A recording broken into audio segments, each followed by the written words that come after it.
에스겔서 1장 1절에서 3절 한번 같이 읽도록 하시겠습니다. 30째 해 넷째 달 초닷새에 내가 그발강가 사로잡힌 자 중에 있을 때 하늘이 열리며 하나님의 모습이 내게 보이니 여호야긴 왕이 사로잡힌 지 5년 그달 초닷새라. 갈대아 땅 그발강가에서 여호와의 말씀이 부시의 아들 제사장 에스겔에게 특별히 임하고 여호와의 권능이 내 위에 있으리라. 아멘.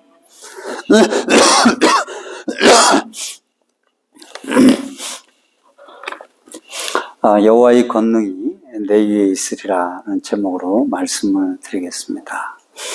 네, 에스겔의 활동 시기를 보면 요시야 왕 때 출생해서 바벨론 2차 침공 때 여호야긴과 더불어서 예루살렘이 점령당하고 바벨론의 포로가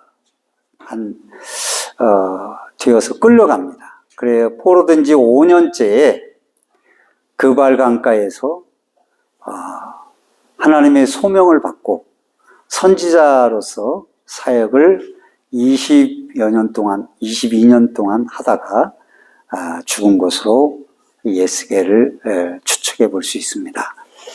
그 60여 차에 걸쳐서 에스겔서에 보면은 내가 주 여호와인 줄 너희가 알리라 라고 하는 말씀이 에스겔에는 많이 나오고 있어요.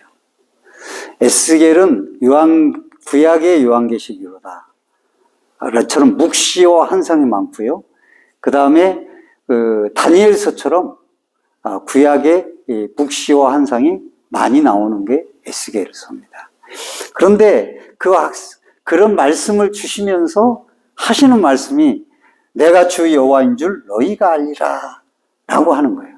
즉 포로에 끌려와 가지고 그발강가에 앉아서 찬송 부르며 울며 기도하는 그들에게 말씀을 전하라고 하는 겁니다. 그러니까 왜 너희들이 여기 와 있냐 이거죠. 그 너희들이 여기 와 있는 이유는 너희가 주 여호와를 내가 주 여호와인 줄 너희가 잘 몰랐기 때문이라고 오해했기 때문이라고 말씀하는 거예요. 그러니까 성도들이 왜 예루살렘의 왕이 끌려가고 하나님의 백성들이 포로로 다 끌려가고 이렇게 존귀한 다니엘도 이런 에스겔까지 이런 사람들도 왜 다 끌려갔냐 죄 없이. 그 이유가 여호와를 잘 알지 못했기 때문에 악한 자나 선한 자나 다 고통을 받는 자리에 임하게 됐다라고 하는 거예요. 그러니까 개인적으로 잘한다는 거 이것도 중요하지만은 얼마나 공동체적으로 잘하고 있느냐 이것도 중요한 겁니다. 하나님을 잘 알지 못하고 행하는 모든 일, 교만과 악행을 저지르는 일들은 문제인 거예요. 제가 CBS가 요즘 조금 정신을 차린 것 같더라고요. 이상한 자들에 의해서 복음이 훼손되고 있다고 그렇게 방송을 하고 있더라고요. CBS가 좀 돌아오는구나.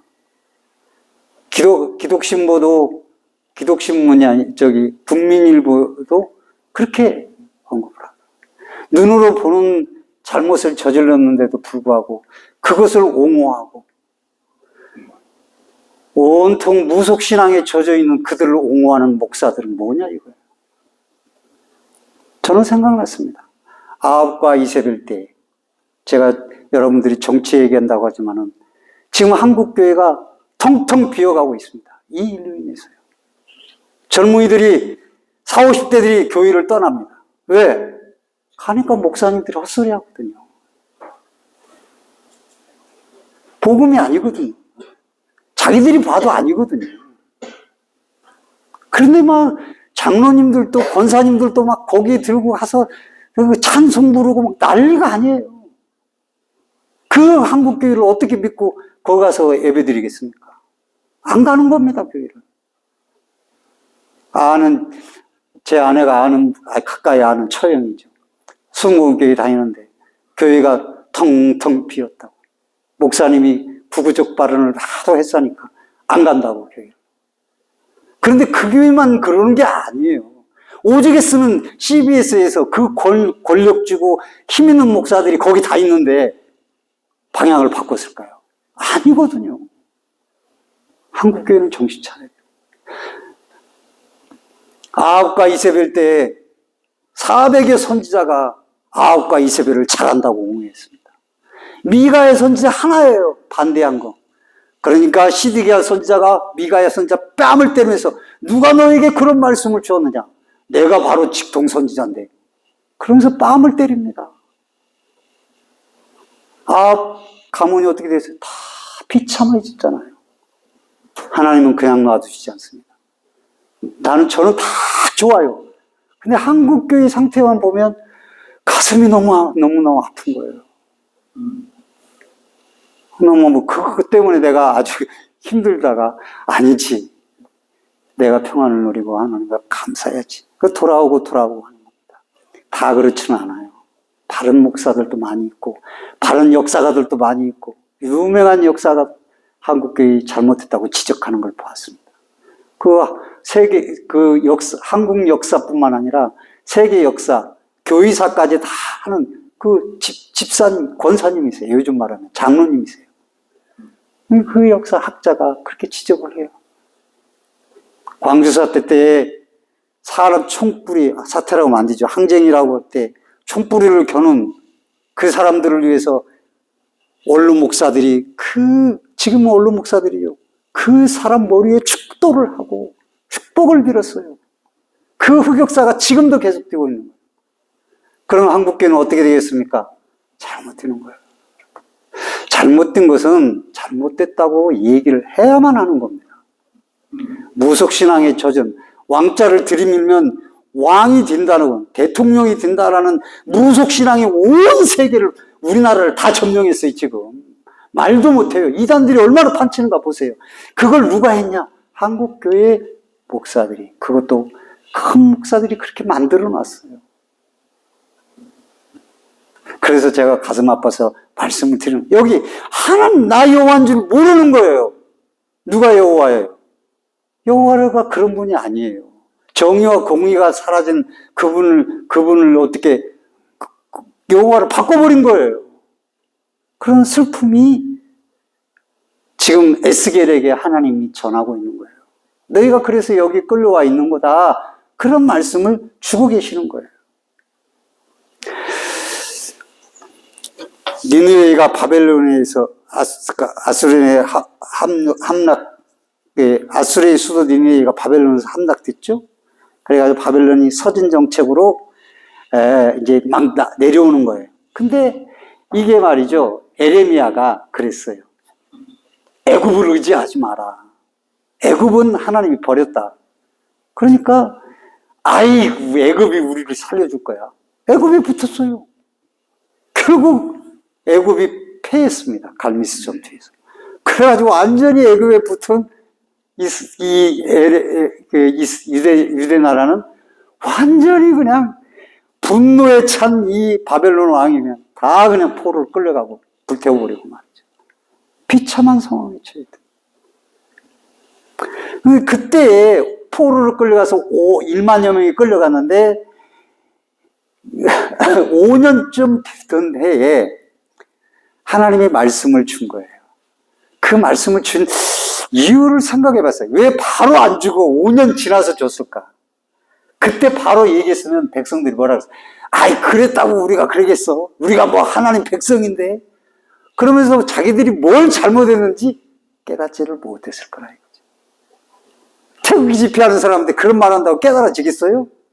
안 깨달아. 똑같은 거예요. 그러니까 5년 지나고 나서 하나님이 에스겔에게, 에레미야가 죽고 나서 에스겔에게 다시 사명을 주는 거예요. 그걸 알게 하라. 나 여호와인 줄 알게 하라. 여호와를 네가 몰랐기 때문에 너희가 그렇게 말씀하는 거예요.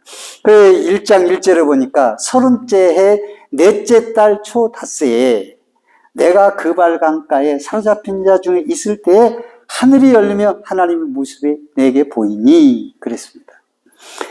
시편에 보면 그발강가에 앉아서 수금도 나무에 걸고 슬퍼서 울면서 이들이 찬송하고 기도하는 모습이 있어요. 그런데 30째 해라니까 에스겔이 30살 되던 4월 5일 날 하나님의 선지자로 사명을 받는 것이에요. 그러니까 포로된 지 5년 만에 사명을 받게 됩니다.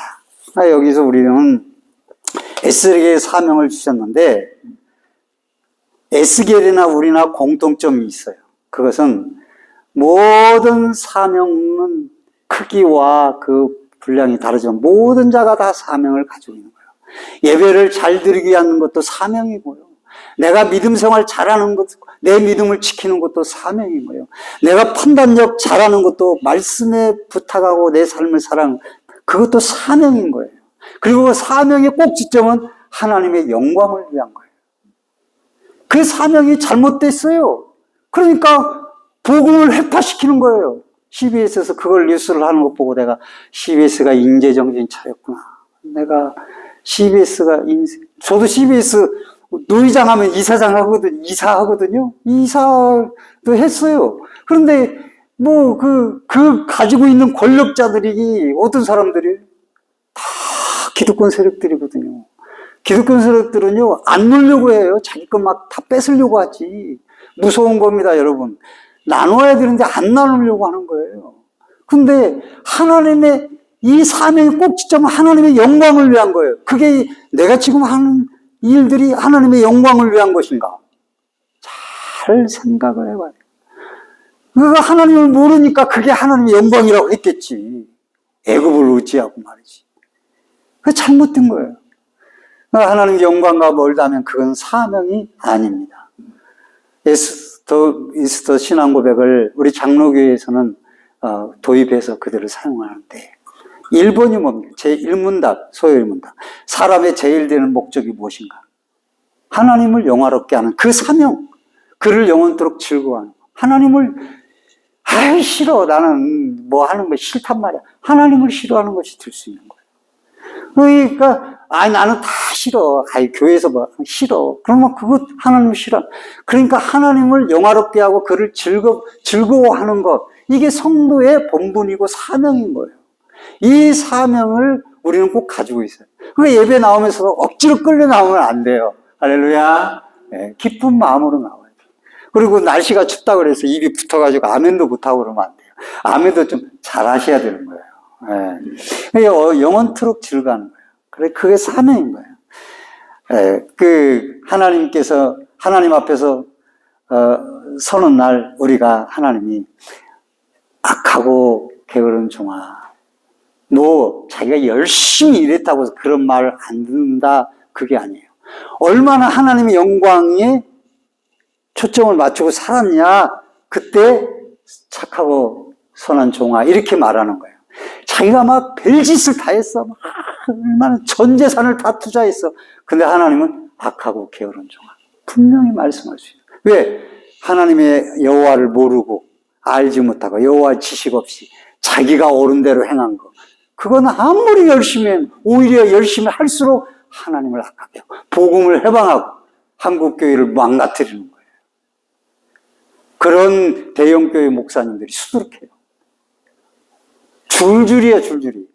얼마나 잘못했어요. 이제는 조금씩 방송국이 신문이 돌아오고 있네요.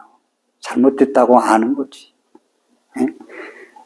아니, 왕자 쓰고 그 천공인이 우리 권진법사님 이런 사람들이 다 주변에 있는데 그걸 잘했다고 옹호하면 되겠냐고. 그걸 지적을 해야지. 그러지 말라고.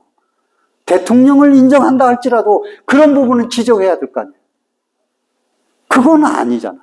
지적할 만한 사람들이 다 옳습니다, 옳습니다 이러고 있으니 한국교회가 어떻게 될까요? 그래서 지금 온통 미신과 사주팔자 이런 것들이 아주 이상한 것들이 판을 치고 있습니다. 교회에도 그 사람들이 점령하고 있어요. 여러분 유튜브 아무거나 보지 마세요. 20대가 푹 빠져가지고 자기 아버지는 그거 반대인데 푹 빠져가지고 거기에 빠져. 왜? 구구 유튜브 보고 푹 빠져가지고 돈을 얼마나 많이 버는지 몰라요. 그 기득권 세력이니까 돈은 많거든요. 정신 아무거나 보면 안 돼요. 가르쳐 보세요. 그리고 말씀의 기본에서 비교해서 말씀이 아닌 거 딱 차단시켜야 돼요. 지금 바로 판단하자면 안 돼요.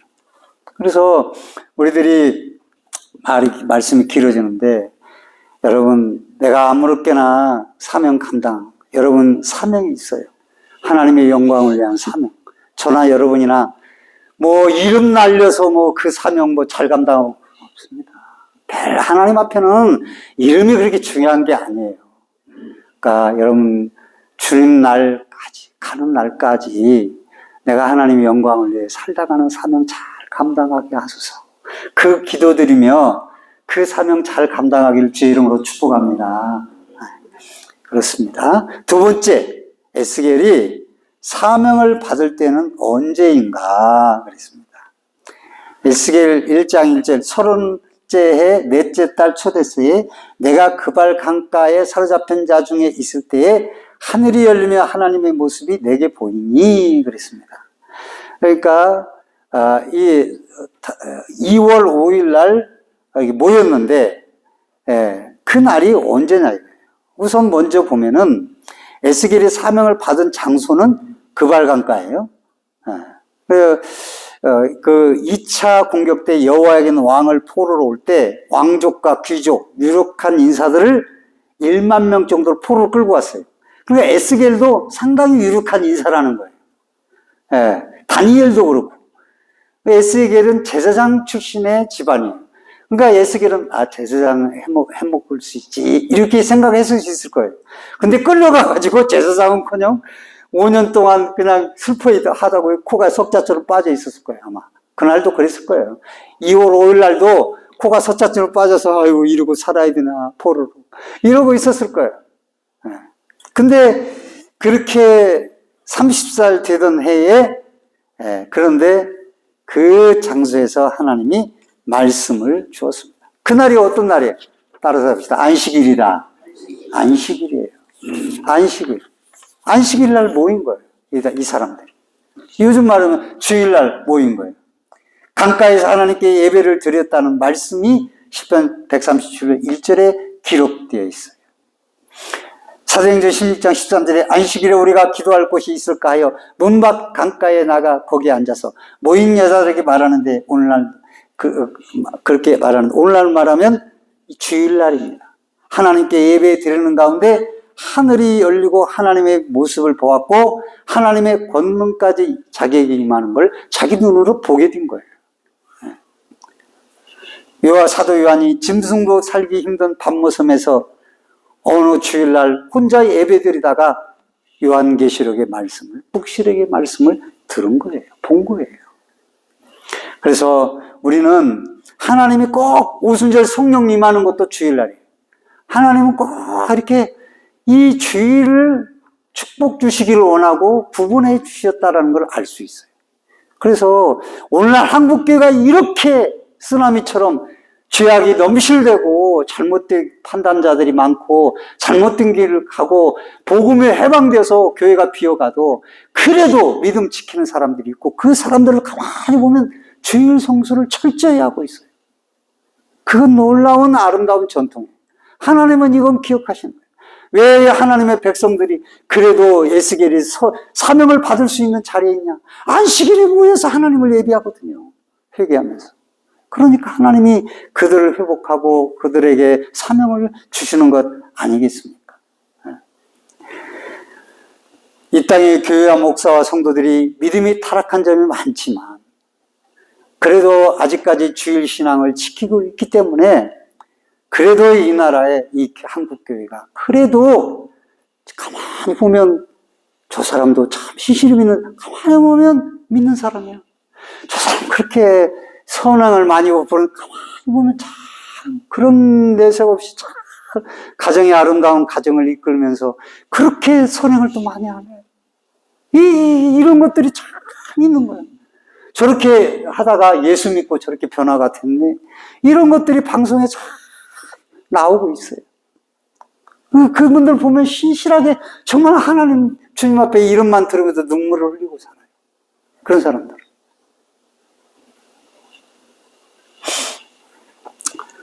그래서 우리가 그 주일 지키는 신앙, 이 권능이 언제이면 주일날만.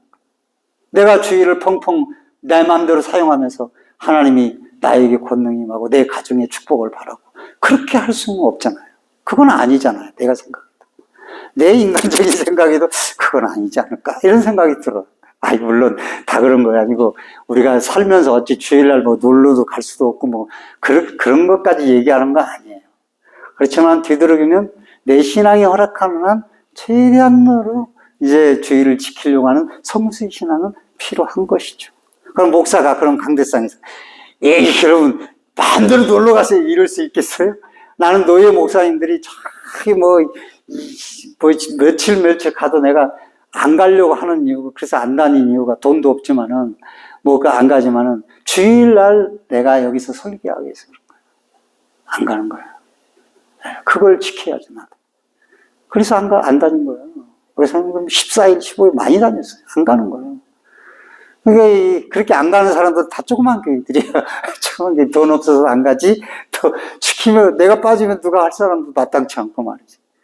어떻든 주일 신앙이 그만큼 축복의 기본인 거예요.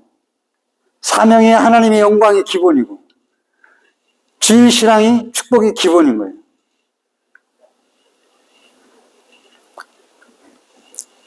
모세가 광야의 떨기나무 속에 하나님을 만난 것도 그것도 안식일이에요. 사도 바울도 담에색에서 안식일 날 비전을 받았죠. 우리는 마태복음 18장 20절에 두세 사람이 내 이름으로 모인 곳에는 나도 그들 중에 있느니라 그랬습니다. 그래서 우리가 모인 자들이 어떤 마음으로 모여서 하나님께 신령과 진정을 예배해 드리는 곳이라 하면은 그것이 바로 아름다운 예배 장소고 아름다운 교회가 되는 거예요. 그러니까 여러분들이 몇 사람 모였냐, 누가 모였냐, 이 목사가 그러고 있으니 내가 이렇게 말씀을 준비했는데 왜 누구 결석하고 막 짜증이 나고 이건 하나님께 예배하는 게 아니에요. 잘못된 거예요. 그 잘못은 다 나에게 있는 거예요. 그러니까 여러분 두 사람, 세 사람 모이면 어때요? 우리가 진정한 마음으로 예배드리면 이 주일날 예배드리면 그것이 하나님께 영광이 되는 거고 그것이 축복의 예배인 것이죠. 그래서 여러분들이 예배의 정성을 쏟아야 되는 거예요. 그것 없이는 안 돼요.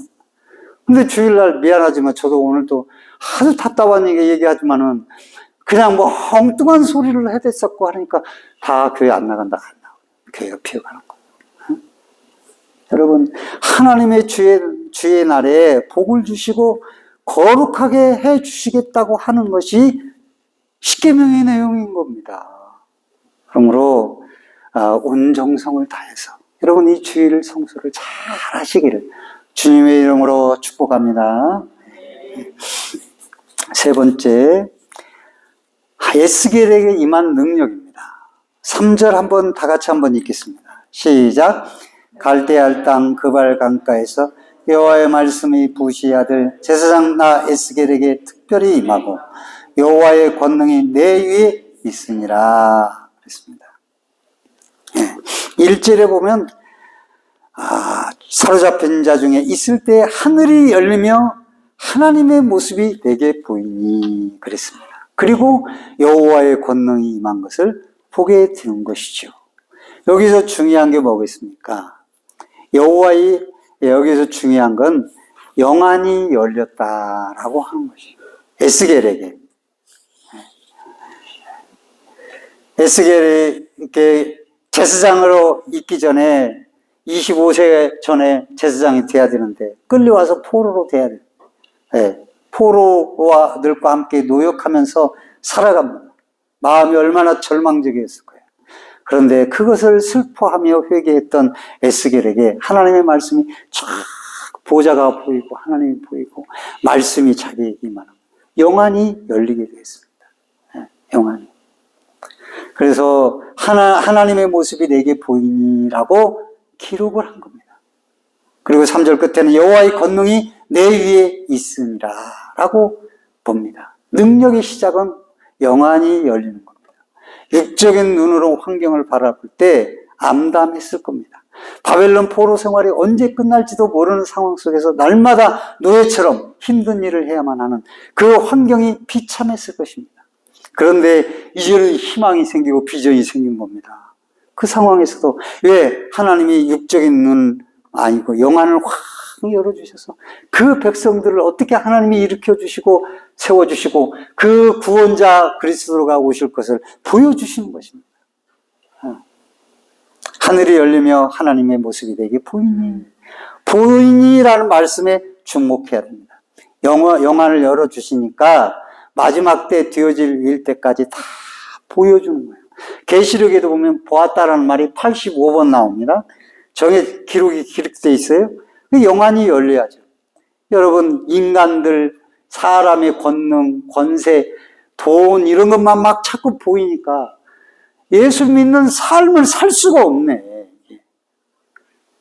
잘못 사네 다들. 왜? 사람이 보이고 사람 따라가고 사람이 더 신성하게 보이고 말씀이 아니라 돈이 더 앞서 있는데 어떻게 하나님의 말씀대로 살 수 있을까요? 영안이 닫혀 있으니까요. 전부 다 흐려지게 되고요. 이단 사이비만 판치게 돼 있고요. 무속만 판치게 돼 있는 거예요. 우리가 영안을 열고 봐야 됩니다. 그래야 하나님을 볼 수 있죠. 하나님을 알 수가 있죠. 말씀이 열리고 하나님 이렇게 우리에게 바라시는 건 알 수가 있는 것이죠. 영안이 닫혀서 세상 풍속과 돈과 물질과 권력만 가득 차 있으니 육적인 눈만 열려 있으니 하나님이 안 보이는 겁니다. 그러니 이렇게 지금 자기들이 가 있다는 걸 에스겔은 안 거예요. 여호와의 권능이란 말은 야드라고 하는데 하나님의 손을 의미하는 거예요. 하나님의 손을 다 치워버린 거예요, 그들에게. 근데 다시 하나님의 손이 임하게 되어 있습니다. 사명자는 하나님의 능력의 손에 붙잡혀야 사명을 감당할 수 있고 나의 힘과 지혜와 수단을 통해서 사명을 감당하는 것 거짓입니다. 그건 내가 돈 많이 벌으면 나 돈 많으면 나 사명 감당하지 다 거짓인 거예요. 잘못된 거예요. 아닌 거예요. 인간의 힘으로도 사명을 감당할 수 있습니다. 그러나 그것은 인간의 힘이지 하나님이 주시는 힘이 아니에요. 그러니까 하나님이 주시는 힘대로만 하면 되는 거예요, 우리는. 더욱 위험스러운 것은 사단의 능력으로도 사명을 감당하는 자들이 있다고 하는 거예요. 그게 얼마나, 그래서 미혹의 영이 400여 명이 씌우니까 아합과 이세벨을 칭송하는 겁니다. 여러분, 박수 치고 있는 거예요, 잘한다고. 그러니까 그렇게 그 기록을 남기는 거죠. 비참하잖아요. 말씀을 맺습니다. 여러분들은 영안의 눈을 뜨시기를 주의 이름으로 축복합니다. 네, 말씀을 맺으면서 에스겔 선지자가 바벨론 포로에서 하나님과 동행하며 하나님의 손에 붙잡힘 받으며 살았던 것처럼 우리 또한 세상 속에 있지만 에스겔처럼 말씀에 붙들리고 영안이 열려서 하나님을 알고 하나님의 그 말씀대로 살 능력을 통해서 믿음으로 승리하시는 저와 여러분이 되시기를 주님의 이름으로 축원드립니다.